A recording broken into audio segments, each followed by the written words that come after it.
अस्सलाम वालेकुम नाज़रीन। इमरान खान साहब के बेटे अब मैदान में आ गए हैं। इस हुकूमत के आसाब पे ये बात सवार है कि इमरान खान साहब कहीं ऑक्सफोर्ड यूनिवर्सिटी के चांसलर न बन जाएं, क्योंकि ये एक बहुत बड़ा आलमी एजाज होगा।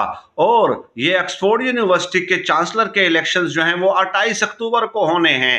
लेकिन अब उनके बेटे कासिम बाकायदा मैदान में आ गए हैं और अपने वालिद के लिए मुहिम चलाने का भी ऐलान कर दिया है। अपने इंस्टाग्राम पे उन्होंने लिखा है कि अब्बा for Oxford university chancellor election and it में गेट हैपन, यानी वो बन जाएंगे इंशाअल्लाह। और ये जो ऐलान है उनका यकीनन बड़ा हौसला अफजा है। और उनके बेटे और उनकी साबका अहलिया बाहर बैठकर इमरान खान साहब के मुतालिक बड़े फिक्रमंद हैं। अब देखते हैं कि वो चांसलर बनते हैं या नहीं बनते।